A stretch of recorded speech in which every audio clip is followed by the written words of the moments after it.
오늘 저는 기독교적 도덕이 다른 모든 도덕과 가장 뚜렷하게 차별화되는 부분에 대해 이야기하려 합니다. 세상에 어떤 사람도 자유로울 수 없는 악덕이 하나 있습니다. 이 악덕은 누구나 다른 사람에게서 볼 때 혐오감을 느끼지만 기독교인을 제외하고는 자신이 그것을 가지고 있다고 상상조차 하지 않는 경우가 대부분입니다.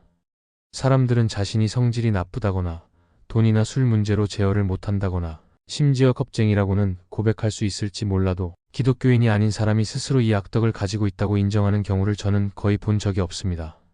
동시에 기독교인이 아닌 사람이 다른 사람에게서 이 악덕을 발견했을 때 조금이라도 관대하게 대하는 모습을 본 경우도 거의 없습니다.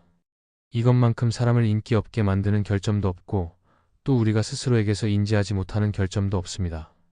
그리고 우리 안에 이 악덕이 많을수록 다른 사람들에게서 그것을 볼 때 더 싫어하게 됩니다. 제가 말하는 이 악덕은 바로 교만이나 자만입니다. 그리고 기독교적 도덕에서 이에 반대되는 미덕은 겸손이라고 불립니다. 제가 성적 도덕성에 대해 이야기했을 때 기독교적 도덕의 중심이 거기에 있지 않다고 경고했던 것을 기억하실 겁니다. 이제 우리는 그 중심에 도달했습니다. 기독교 교사들에 따르면 본질적인 악덕, 최악의 악은 교만입니다. 부정함, 분노, 탐욕, 술 취함 등은 비교하자면 겨우 벼룩 물린 정도에 불과합니다. 루시퍼가 악마가 된 것도 교만 때문이었습니다. 교만은 다른 모든 악덕으로 이어지고 완전한 하나님 반대 상태의 마음입니다. 이 말이 과장되었다고 느껴지시나요? 그렇다면 한번 곰곰이 생각해 보십시오. 제가 조금 전에도 언급했듯이 사람은 자신이 교만할수록 다른 사람들의 교만을 더 싫어합니다. 사실 자신이 얼마나 교만한지 알아보는 가장 쉬운 방법은 이런 질문을 던져보는 것입니다. 다른 사람이 나를 무시하거나 나를 인정하지 않거나 내 의견에 간섭하거나 나를 깔보는 듯한 태도를 보이거나 자기 자랑을 할 때 내가 얼마나 싫어하는가? 라는 질문입니다. 중요한 점은 각 사람의 교만이 다른 사람들의 교만과 경쟁 상태에 있다는 것입니다. 내가 파티에서 주목받는 사람이 되고 싶어 하기 때문에 다른 사람이 주목받는 모습을 보며 그렇게 짜증이 나는 것입니다. 흔히 말하듯 같은 업종끼리는 사이가 좋지 않다는 말처럼요. 여기서 분명히 알아야 할 것은 교만은 본질적으로 경쟁적이라는 점입니다. 다른 악덕들은 말하자면 우연히 경쟁적으로 될 수도 있지만 교만은 본성 자체가 경쟁적입니다. 교만은 단순히 무언가를 가졌다는 것에서 즐거움을 얻지 않습니다. 다른 사람보다 더 많이 가졌다는 것에서 즐거움을 얻습니다. 사람들은 부유한 것, 똑똑한 것, 잘생긴 것 때문에 교만하다고 말하지만 사실 그들은 다른 사람들보다 더 부유하거나 더 똑똑하거나 더 잘생겼다는 것 때문에 교만한 것입니다. 만약 다른 모든 사람이 똑같이 부유하거나 똑똑하거나 잘생기게 된다면 자랑할 것이 아무것도 없게 됩니다. 교만을 만드는 것은 비교이며 다른 사람들보다 우위에 있다는 즐거움입니다. 경쟁의 요소가 사라지면 교만도 사라집니다. 그래서 제가 교만은 본질적으로 경쟁적이라고 말하는 것입니다. 다른 악덕들은 이런 면에서 교만과는 다릅니다. 성적 충동은 두 남자를 경쟁으로 몰아갈 수는 있지만 만약 두 남자가 같은 여자를 원해서 경쟁하게 된다면 그것은 단순히 우연의 산물일 것입니다. 그들은 다른 여자를 원했을 수도 있습니다. 하지만 교만한 사람은 그 여자를 빼앗을 것입니다. 그녀를 정말 원해서가 아니라 단지 자신이 당신보다 더 나은 사람임을 스스로에게 증명하기 위해서입니다. 탐욕은 물건이 부족할 때 사람들을 경쟁으로 몰아갈 수 있습니다. 그러나 교만한 사람은 자신이 충분히 가졌음에도 불구하고 더 많은 것을 얻으려 합니다. 그것은 단순히 자신의 힘을 과시하려는 것입니다. 세상의 거의 모든 악이 탐욕이나 이기심 때문이라고 사람들은 말합니다. 그러나 사실 그것들은 훨씬 더 교만의 결과인 경우가 많습니다. 돈을 예로 들어봅시다. 탐욕은 더 나은 집, 더 좋은 휴가, 더 맛있는 음식과 음료를 위해 돈을 원하게 할 것입니다. 하지만 그것도 어느 정도까지만입니다. 그렇다면 연봉 1만 달러를 받는 사람이 왜 연봉 2만 달러를 갈망하게 되는 걸까요? 그것은 더 많은 쾌락을 위한 탐욕 때문이 아닙니다. 1만 달러면 이미 누릴 수 있는 모든 사치가 가능합니다. 그것은 교만 때문입니다. 다른 부자보다 더 부유해지고 싶다는 욕망 때문이고 더 나아가 힘에 대한 욕망 때문입니다. 결국 교만이 진정으로 즐기는 것은 힘입니다. 다른 사람을 장난감, 병정처럼 좌지우지할 수 있다는 것이 사람을 우월하게 느끼게 만듭니다. 매력적인 여성이 가는 곳마다 고통을 퍼뜨리는 이유는 무엇일까요? 그녀가 존재 자체로 많은 사람의 관심을 끌기 때문입니다. 그것은 단순히 성적 본능 때문이 아닙니다. 사실 그런 종류의 여성은 종종 성적으로 냉담하기도 합니다. 그것은 교만입니다. 정치 지도자나 심지어 한 국가 전체가 더 많은 것을 요구하며 멈추지 않는 이유는 무엇일까요? 다시 말해 교만입니다. 교만은 본질적으로 경쟁적입니다. 그래서 계속해서 멈추지 않는 것입니다. 내가 교만한 사람이라면 세상에 나보다 더 부유하거나 더 똑똑하거나 더 강력한 사람이 단 한 명이라도 존재하는 한 그 사람은 내 경쟁자이고 적입니다. 기독교인들의 말이 맞습니다. 교만은 세상이 시작된 이래로 모든 나라와 모든 가정에서 고통의 주된 원인이었습니다. 다른 악덕은 때때로 사람들을 연대하게 만듭니다. 예를 들어 술에 취한 사람들 사이에서는 좋은 동료애와 농담, 우정이 생길 수 있습니다. 부도덕한 사람들 사이에서도 마찬가지입니다. 그러나 교만은 항상 적대감을 만듭니다. 그것은 사람과 사람 사이의 적대감일 뿐만 아니라 하나님에 대한 적대감이기도 합니다. 하나님 안에서 우리는 자신보다 측량할 수 없을 만큼 우월한 존재를 마주하게 됩니다. 우리가 하나님을 그렇게 알지 못한다면, 그리고 따라서 자신을 하나님과 비교할 때 아무것도 아닌 존재로 알지 못한다면 우리는 하나님을 알고 있는 것이 아닙니다. 교만한 사람은 항상 아래를 내려다보고 있습니다. 그리고 물론 아래를 보고 있는 한 위에 있는 것을 볼 수 없습니다. 여기서 끔찍한 질문이 생깁니다. 교만으로 가득 찬 사람들이 어떻게 하나님을 믿는다고 말할 수 있을까요? 그리고 어떻게 그들이 스스로를 매우 종교적이라고 여길 수 있을까요? 불행히도 이는 그들이 상상의 하나님을 숭배하고 있다는 것을 의미합니다. 그들은 이 환상의 하나님 앞에서 자신을 아무것도 아닌 존재로 이론적으로는 인정하지만 실제로는 하나님이 그들을 얼마나 칭찬하며 보통 사람들보다 훨씬 낫다고 생각하고 있다고 상상하는 것입니다. 다시 말해 그들은 하나님께 단돈 한 푼의 가짜 겸손을 바치고 그 대가로 다른 사람들에 대한 커다란 교만을 얻는 것입니다.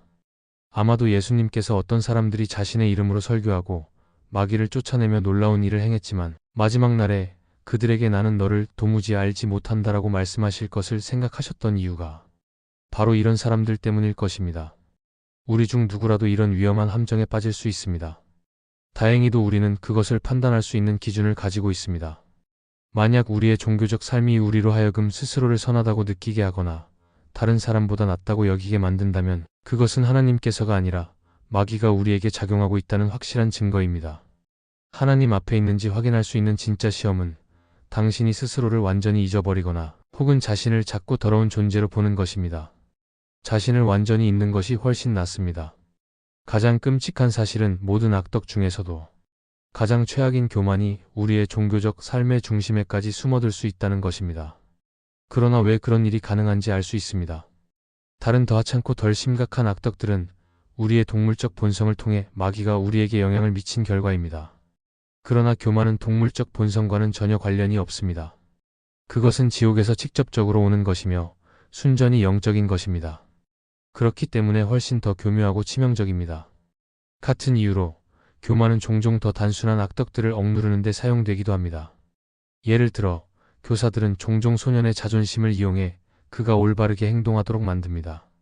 많은 사람들이 겁, 정욕, 성질을 극복하게 되는데 그것은 그것들이 자신에게 어울리지 않는다고 배웠기 때문입니다. 즉 교만을 통해서입니다. 마귀는 그 모습을 보고 웃습니다. 그가 당신이 정결해지고 용감해지고 자제력을 갖추게 되는 것을 아무렇지도 않게 허락하는 이유는 동시에 당신 안에 교만이라는 독재 정권을 세우고 있기 때문입니다. 마치 당신의 동상이 치유되는 것을 허락하면서 대신 암을 심어주는 것과 같습니다. 교만은 영적 암입니다. 그것은 사랑, 만족, 심지어 상식의 가능성마저 삼켜버립니다. 이 주제를 마무리하기 전에 몇 가지 오해를 방지하기 위해 주의점을 말씀드려야겠습니다. 칭찬을 받을 때 느끼는 기쁨은 교만이 아닙니다. 예를 들어 아이가 수업을 잘해서 등을 두드려주는 칭찬을 받을 때, 여인이 자신의 아름다움을 사랑하는 사람에게 칭찬받을 때, 구원받은 영혼이 그리스도에게 잘했다는 말을 들을 때 느끼는 기쁨은 바람직하며 당연히 느껴야 하는 것입니다. 왜냐하면 이 기쁨은 자신이 어떤 존재인지에서 오는 것이 아니라 자신이 기쁘게 하고자 했고 마땅히 기쁘게 해야 할 사람을 만족시켰다는 사실에서 오기 때문입니다.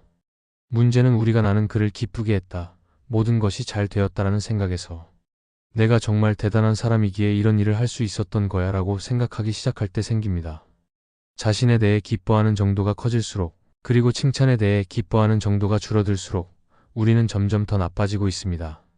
자신만으로 온전히 기뻐하고 칭찬에 대해 전혀 신경 쓰지 않는 지점에 이르게 된다면 가장 밑바닥에 도달한 것입니다. 이것이 허영심이 교만 중에서도 가장 표면적으로 드러나는 형태임에도 불구하고 사실 가장 덜 나쁜 교만이고 용서받을 만한 이유입니다. 허영심 많은 사람은 칭찬, 박수갈채, 존경을 지나치게 갈망하며 늘 그것을 끌어내기 위해 애씁니다. 그것은 결점이지만 어린아이 같은 결점이며 어떤 면에서는 겸손한 결점이기도 합니다. 그것은 여전히 당신이 다른 사람들의 존재를 가치 있게 여겨 그들이 당신을 바라보아 주기를 원하고 있다는 것을 보여줍니다. 사실 당신은 여전히 인간입니다. 진정으로 사악한 철저히 검은 교만은 다른 사람들을 너무 깔보아 그들이 당신을 어떻게 생각하는지조차 신경 쓰지 않는 데서 나옵니다. 물론 우리가 다른 사람들이 우리를 어떻게 생각하는지 신경 쓰지 않는 것은 아주 올바르고 때로는 우리의 의무이기도 합니다. 하지만 그것이 올바른 이유 때문이어야 합니다. 즉, 우리가 하나님이 우리를 어떻게 생각하시는지를 훨씬 더 중요하게 여기기 때문이어야 합니다. 그러나 교만한 사람은 다른 이유로 신경 쓰지 않습니다. 그는 이렇게 말합니다. 내가 왜 저 평민들의 박수갈채에 신경을 써야 하지? 그들의 의견이 무슨 가치라도 있다는 말인가? 그리고 설령 그들의 의견이 가치 있다고 해도 내가 어떤 칭찬을 듣고 얼굴을 붉히는 첫 무도회에서 칭찬받는 어린 소녀 같은 사람인가? 아니다. 나는 통합된 성숙한 어른의 인격체다. 내가 해온 모든 것은 나의 이상을 충족시키기 위해, 나의 예술적 양심을 만족시키기 위해, 혹은 내 가족의 전통을 지키기 위해 한 것이다. 한마디로 나는 그런 사람이기 때문에 그런 것이다. 만약 사람들이 좋아한다면 그건 그들의 일이지 나와는 상관없다. 이와 같은 방식으로 철저한 교만은 허영심을 억누르는 데 작용할 수 있습니다. 그러나 제가 조금 전에 말했듯이 마귀는 작은 결점을 고쳐주며 큰 결점을 심어주는 것을 매우 즐깁니다. 우리는 허영심을 피해야 하지만 결코 교만을 이용해 허영심을 고치려 해서는 안 됩니다. 프라이팬에서 나오는 것보다 불 속으로 들어가는 것이 더 나쁜 일이기 때문입니다. 우리는 영어에서 그 사람이 아들, 아버지, 학교 혹은 연대에 대해 자랑스러워한다라는 표현을 사용합니다. 그렇다면 이런 의미의 자랑스러움이 죄가 되는지 물을 수 있습니다. 제 생각에 그것은 우리가 자랑스럽다는 표현으로 정확히 무엇을 의미하느냐에 달려 있습니다. 이런 문장에서 자랑스럽다는 표현은 종종 따뜻한 존경심을 의미합니다. 그리고 그러한 존경심은 물론 결코 죄가 아닙니다. 하지만 때로는 그 사람이 훌륭한 아버지를 둔 사실이나 유명한 연대에 속해 있다는 이유로 잘난 척을 하고 있다는 의미일 수도 있습니다. 이것은 분명 잘못된 것이겠지만 그렇다 해도 그것은 단순히 자기 자신만을 자랑스러워하는 것보다는 더 나은 것입니다. 자기 자신 밖의 무언가를 사랑하고 존경하는 것은 완전한 영적 파멸에서 한 걸음 벗어나는 것이기 때문입니다. 그러나 우리가 하나님보다 더 사랑하고 존경하는 것이 있는 한 우리는 결코 온전하지 않을 것입니다. 우리는 교만이 하나님을 모욕하기 때문에 금지된다고 생각해서는 안 됩니다. 또한 겸손이 하나님의 존엄성에 대한 의무로 요구된다고 생각해서도 안 됩니다. 마치 하나님께서 스스로 교만하기라도 한 것처럼 말입니다. 하나님은 자신의 존엄성에 대해 조금도 걱정하지 않으십니다. 하나님께서 겸손을 요구하시는 이유는 당신이 하나님을 알기를 원하시기 때문입니다. 하나님은 당신에게 자신을 주시기를 원하십니다. 그리고 하나님과 당신은 본질적으로 너무도 다른 존재이기 때문에 당신이 하나님과 진정으로 접촉하게 된다면 당신은 자연스럽게 겸손해질 것입니다. 그것은 기쁨으로 가득 찬 겸손이 될 것이며 당신이 평생 동안 당신을 불안하고 불행하게 만든 어리석은 자존심을 내려놓는 순간에 무한한 안도감을 느낄 것입니다. 하나님은 당신이 겸손해져서 그런 순간을 경험할 수 있도록 당신이 입고 있는 어리석고 추한 가면과 화려한 의상을 벗기려 하십니다. 우리는 그 옷을 입고 작은 어리석은 존재들처럼 여기저기 설치며 돌아다니고 있습니다. 저는 저 자신도 아직 겸손에 더 나아가고 싶습니다. 만약 제가 겸손해서 더 발전했다면 이 가면을 벗는 안도감과 위로에 대해 더 잘 이야기해 드릴 수 있었을 겁니다. 이 가짜 자아 날 좀 보세요. 내가 얼마나 잘났나요? 이 같은 모습과 모든 가식적인 태도를 내려놓는 것은 사막에서 갈증에 시달리는 사람이 한 모금의 차가운 물을 마시는 것과도 같습니다. 겸손한 사람을 만나게 된다면 그가 오늘날 우리가 흔히 겸손하다고 부르는 어떤 종류의 사람일 것이라고 상상하지 마십시오. 그는 항상 미끈거리며 물론 저는 아무것도 아닙니다 라고 말하는 사람이 아닐 것입니다. 아마도 당신은 그에 대해 이렇게 생각할 것입니다. 그는 밝고 똑똑하며 당신이 한 말에 진심으로 관심을 기울이는 사람으로 보일 것입니다. 만약 그를 싫어한다면 아마도 그가 인생을 너무 쉽게 즐기는 것처럼 보이는 것이 부러워서일 것입니다. 그는 겸손에 대해 생각하지 않을 것입니다. 그는 자신에 대해 생각조차 하지 않을 것입니다. 만약 누군가 겸손을 얻고자 한다면 저는 그에게 첫걸음을 알려줄 수 있을 것 같습니다. 첫걸음은 자신이 교만하다는 사실을 깨닫는 것입니다. 이 또한 꽤 큰 걸음입니다. 적어도 그것이 이루어지기 전에는 아무것도 할 수 없습니다. 만약 당신이 나는 자만하지 않아라고 생각한다면 그것은 당신이 매우 자만하고 있다는 뜻입니다. 결국 우리가 교만을 버리고 겸손해지는 것은 단순히 더 나은 사람이 되기 위한 과정이 아닙니다. 그것은 하나님과의 참된 관계로 들어가기 위한 필수적인 첫걸음입니다. 교만은 우리를 하나님과 분리시키고 참된 기쁨과 평화를 가로막는 가장 큰 장애물입니다. 그러나 겸손은 우리의 마음을 열어 하나님께서 우리를 채우실 수 있도록 합니다. 겸손은 우리 자신을 비하하는 것이 아니라 하나님 앞에서 우리의 진정한 위치를 깨닫고 그 안에서 참된 자유와 안식을 찾는 것입니다. 이 과정은 쉽지 않지만 하나님께서는 우리가 이 길을 걸을 수 있도록 도우실 준비가 되어 있습니다. 따라서 우리 삶 속에서 자신을 돌아보고 교만이 우리 마음 속에서 어떻게 작용하고 있는지 살펴보는 것은 매우 중요합니다. 그리고 하나님께 의지하며 그 교만을 내려놓는 연습을 시작해야 합니다. 우리가 하나님 앞에서 진정으로 겸손해질 때 비로소 우리는 하나님이 주시는 기쁨과 평화를 온전히 누릴 수 있을 것입니다. 이제 우리 모두 자신의 마음을 깊이 살펴보고 겸손을 향한 첫걸음을 내딛어 보시길 바랍니다.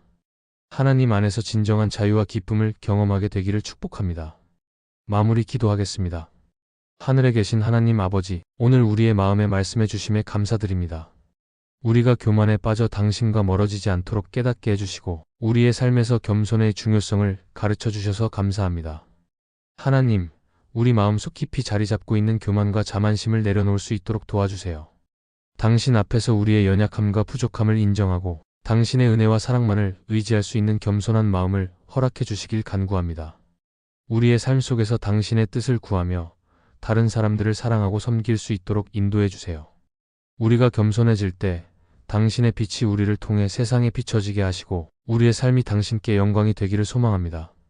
주님, 우리가 언제나 당신을 먼저 바라보게 하시고 당신의 시선 안에서 우리의 참된 가치를 깨닫게 해주세요. 우리가 겸손히 당신의 길을 따르며 당신의 사랑을 이웃과 나눌 수 있도록 도와주시옵소서. 이 모든 말씀을 우리를 사랑하시는 예수님의 이름으로 기도드립니다. 아멘.